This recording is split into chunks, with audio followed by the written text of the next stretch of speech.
Mississippi State knocking off Arizona State 24-20. They had a 17-0 lead early. Arizona State came back, took a lead late, and then that big touchdown right there at the end gives the Bulldogs the win. Their first win over a ranked non-conference opponent since 1991. And, man, they were partying there in Starkville. Yeah, I mean, there's two sides to this, right? There's the positive and then there's the realistic side, right? The positive side of this is, and when I say positive, I don't mean like positive outlook. I mean positive as in they just beat a ranked team at home, a top 12 team. They got to storm the field. And on top of that, the environment was finally on par with the rest of the SEC. And I think that's one of the most important parts is that at least the environment, the light show, the music, the cowbells, as loud as I've maybe heard them in, I don't know, 5 years or so. I mean, you couldn't even hear the broadcast at home. Those are the positives, right? The positives were they didn't fold after giving up, I guess it would have been 20 unanswered points. That's right, yeah. Because Mississippi State in the past, they give up 20 unanswered points during a game. You could feel the momentum shift and it would have been over. However, you got to give Blake Shapen credit. You got to give Jeff Lebby credit. Although I didn't think Jeff Lebby had a great second half, the reality is they won the game. I mean, he went for it on a 4th and 6, 4th and 7 that was insane. And I thought that they were doing some weird stuff. And the reality is they didn't score a point in the second half till that final touchdown. It wasn't pretty. It wasn't pretty. Well, that's all the positive stuff is just how great that is for the city of Starkville and Mississippi State fans, for Jeff Lebby, just to get a win up there that he can throw up on the board and look at his team and go, yeah, we did that. We did that. We're proud of that. For Blake Shapen, same thing, right? You get to throw it up. Confidence now. Confidence. The realistic side of this is they're going to start 4-0. They're going to beat Alcorn State, and I got to think they're going to beat NIU unless NIU wants to pull off another Notre Dame type win early this year. Not that Mississippi State is Notre Dame going to the college football championship after, because they ripped off, what was it, like 13 straight wins after they lost to Northern Illinois, and then they went to the championship and played Ohio State.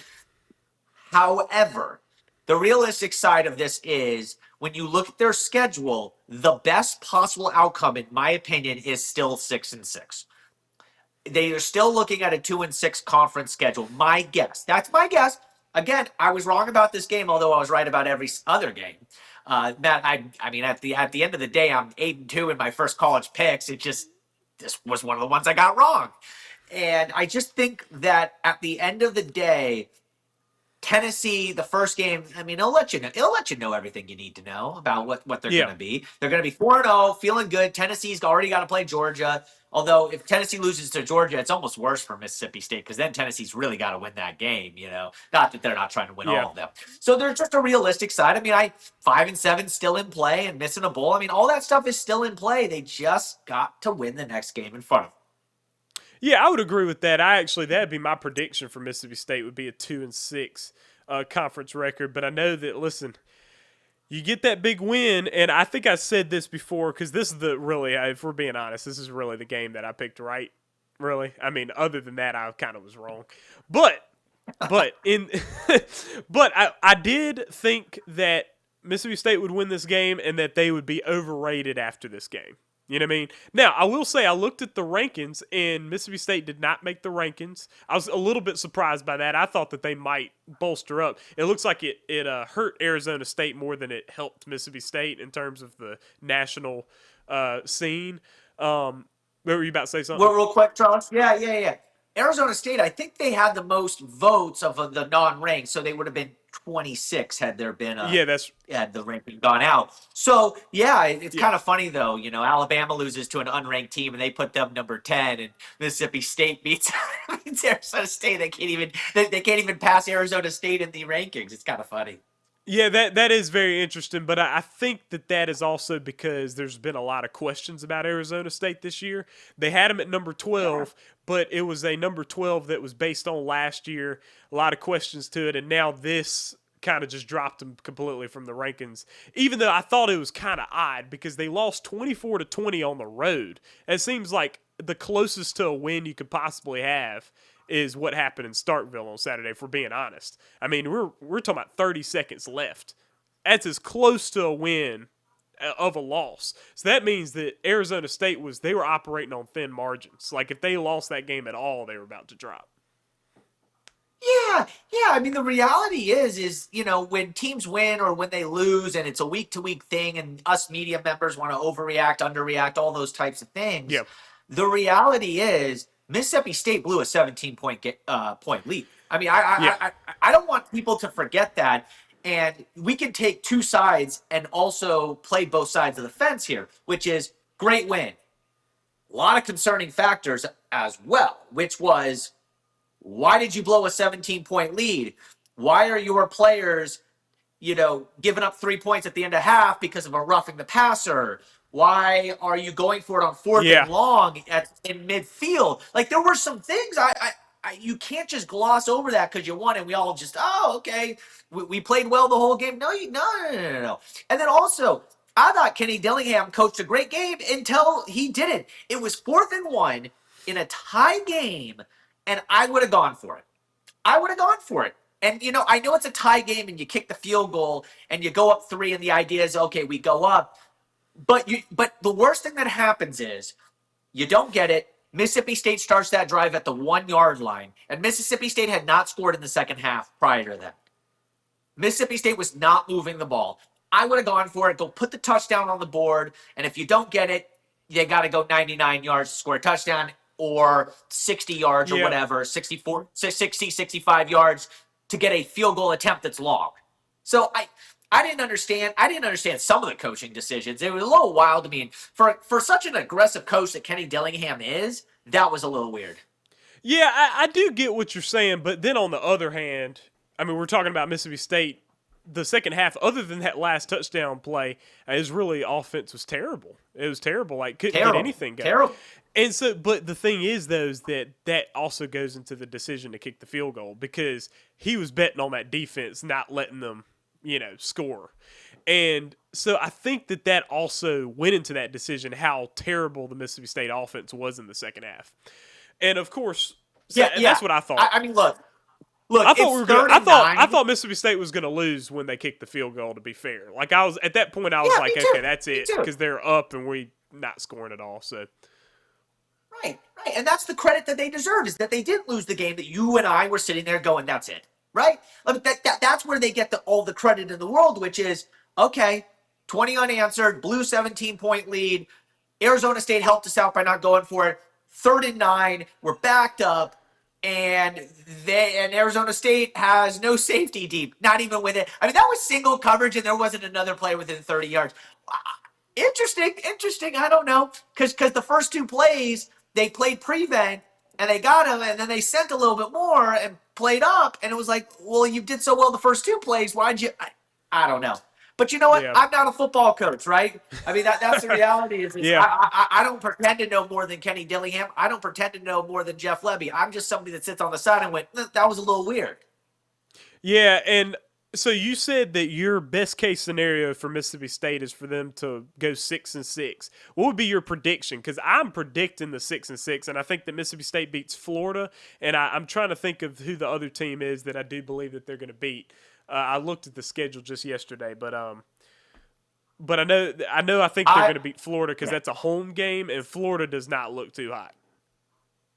No, I think they'll lose to Florida. I think the only game they win is Arkansas, and they go 5-7. That's still my prediction. That's what you think. Look, okay. I had them right. I had them 4-8 preseason.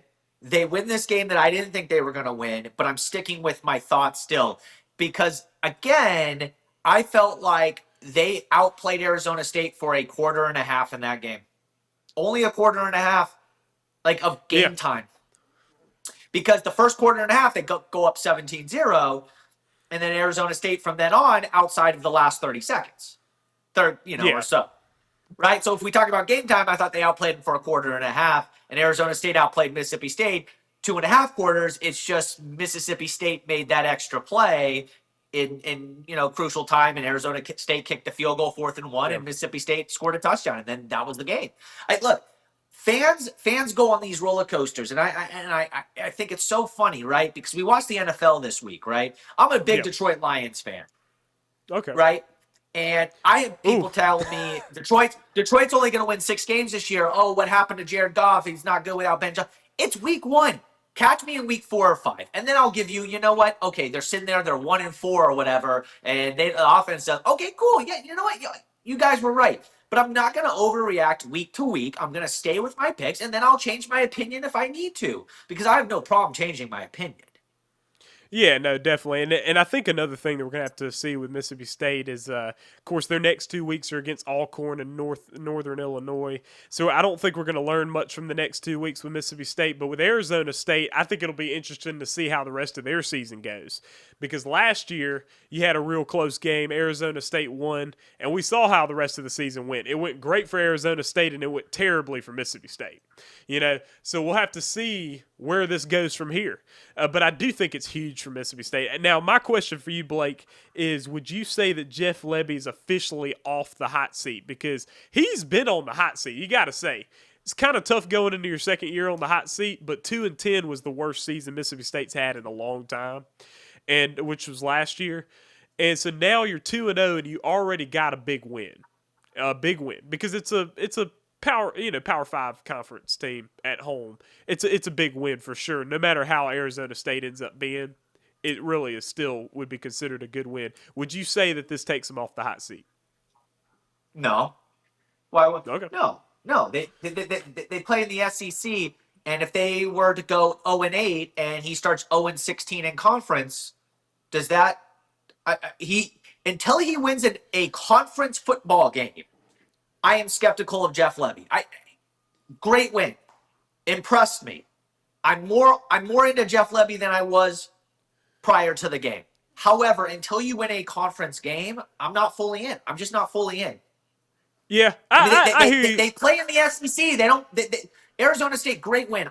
I'm happy for him, but at the end of the day, he's got to win a conference game first before I go okay. And if the conference game is Tennessee, the first one, I'm like, oh, I'm in. But we got to get there first. So now we have 2 weeks where they play nobody, and they're going to be 4-0, and everyone's going to be excited. And that Tennessee game is going to be so hyped up. Oh yeah, for sure. And it's going to be back in Starkville again, which will be very exciting. And I think the fans will be back out again for that one, so that should be good. But I would say, and I told you last week that I like Jeff Lebby. I think he's a good coach, in my personal opinion. And so, but I'll tell you this, Blake Shapen, I was not sold on him before. I liked how he played. I thought he was well poised. I also like his toughness. I thought he was pretty tough because he took some hits and for sure. And then that pass at the end, listen, it was a good pass. It was on the money. Like, it hit him right in stride. And I know that was he was open. But man, that dude's fast too. Thompson is. Yeah, he made the one big throw he had to make. But we spent 2.5 quarters with 0 points.